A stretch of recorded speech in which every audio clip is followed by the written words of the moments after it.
insurgency, guerrilla warfare, is all encompassed. Is almost the same thing, you know. So it's a new thing for us, and it's a very difficult kind of war to fight all over the world. Okay, now talking about these challenges, what are the challenges civil-military relations poses to the armed forces in democracy? The challenge it poses in a democracy is that, one, too much of involvement of the military in civil affairs may begin to erode the actual benefits of democracy, because democracy is actually a government of the civil rule. You know, too much military interference in everything. It's like you begin to have a militarized society. Should there be limits? There should be limit, because at a point they say there's something that I call see finish. Okay. The civilian this thing begin to resent too much interaction breeds contempt. That's what it is. So there should be limit. Our police should be enhanced. Policing system should be enhanced, should be restructured, and people like me have been calling for.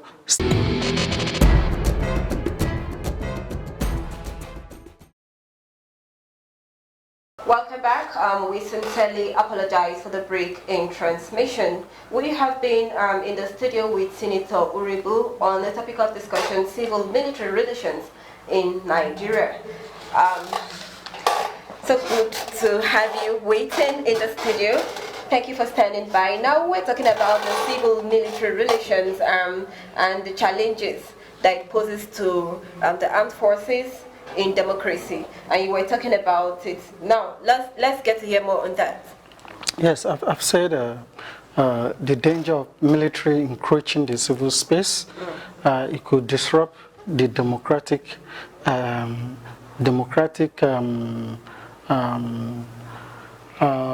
culture, democratic psyche, because the essence of democracy is total, complete control of the civilian in the affairs of their life.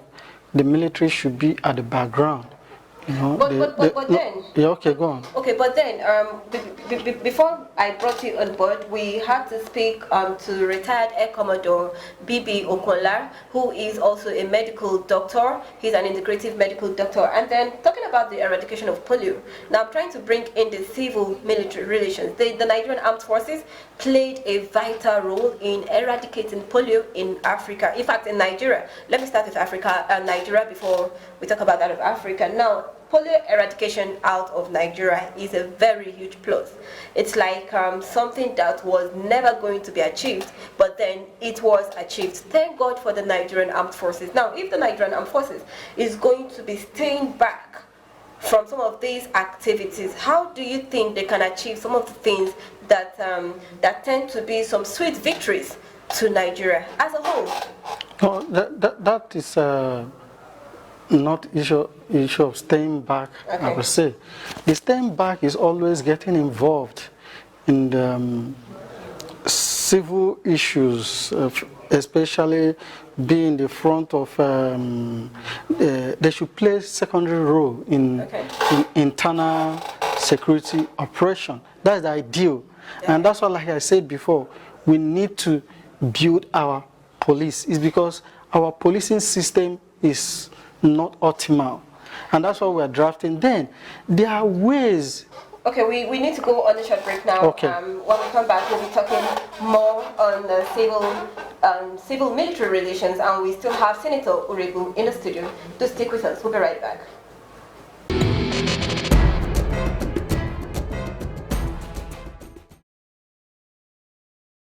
Welcome back. You are still on Public Intel, and we have been discussing about the civil-military relations with Senator Uribu in the studio.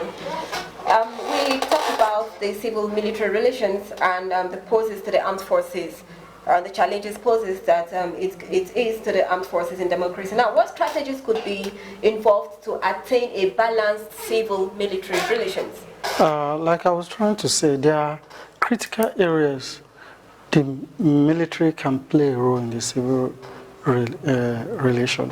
You know, if you check even globally, most of the invention, what is driving the world economy and the system today are inventions of the military, the GPS, the mobile phone you are using today, this 5G or whatever we are talking about now.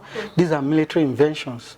You know, most of the vaccines are actually military invention. So you mentioned a medical doctor, a retired military. These are areas that can it's not issue of carrying gun and going around the society and bullying people, pushing them, slapping them, say you talk to my girlfriend or those. No, that's no way to be. This kind of you know innovation, as there is COVID-19 now, they can take the lead in research, in vaccine.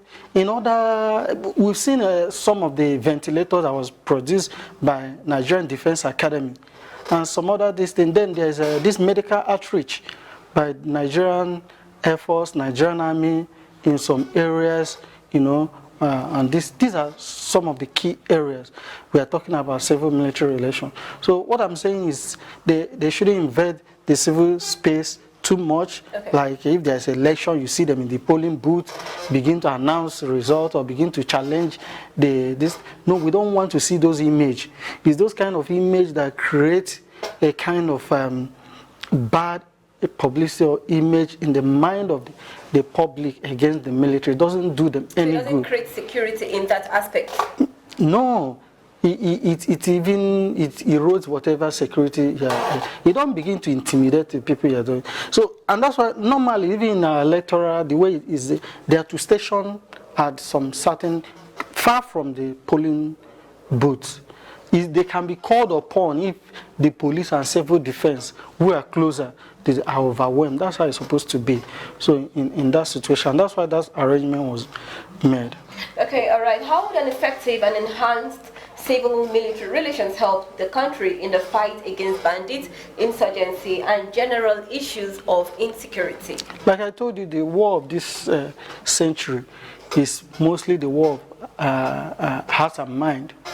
And that's why there should be effective military. If the populace, you are going to see you as their protector and not as the enemy, or not taking side, they'll be able to volunteer information, they'll be able to cooperate.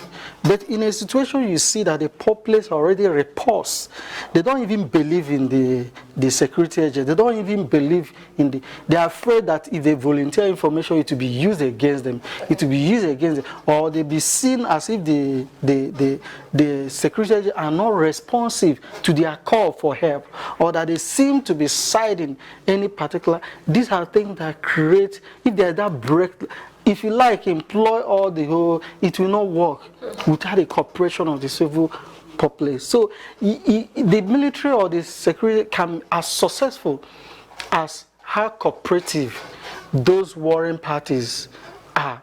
And that's why we need effective civil-military relation. That is even what is needed. That's when you are planning any operation, this should be one of the key items to be considered. And I'm sure they are aware of that and they are working on it. And that's why they are component part of civil-military relation being, like I said. So would you rate the civil-military relation in the present democracy? How would you rate it? It's still, let me not say poor or fair, in between poor and fair. Why is that? Why is that? It's because fair, because the military is also making efforts. You know, they are doing a lot of things. They've set up, like Nigeria Army have human rights desk.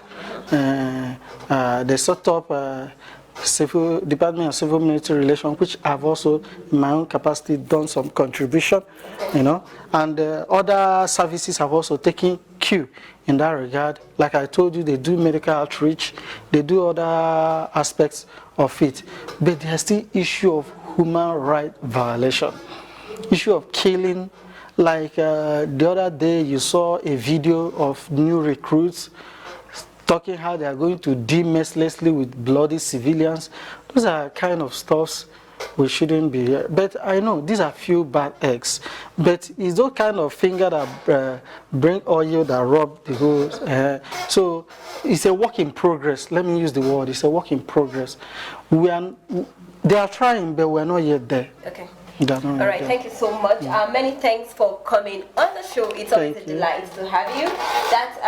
We just had Senator Uregu, who is a security analyst, and we talked about the civil-military relations, and that's how we end it for today. Remember to be patriotic, have passion for your country, be vigilant in your community, contribute with all of your strength towards the safety and development of this country. Report those activities that will pose as security challenges and security threats to security operatives. Provide relevant information to security agencies when carrying out some of these investigations on threatening security activities. Advise the people around you to be good citizens of this country. Thank you for being part of today's edition. I am Dakore Ependu. See you next week.